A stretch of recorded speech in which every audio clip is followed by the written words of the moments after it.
ఒక్కటయ్యే వేళన వైభోగం కళ్యాణం కమనీయం ఈ రెండు మనసులే రమణీయం ముడే ముళ్ళట ముడి పడుతుంటే ముచ్చట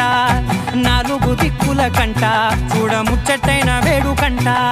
ఆ పంచభూతాల తోడుగా ప్రేమ పంచుకొనే పండగంట ఆరరుగల నిండుగా ఇది నూరెళ్ళ పచ్చని పంట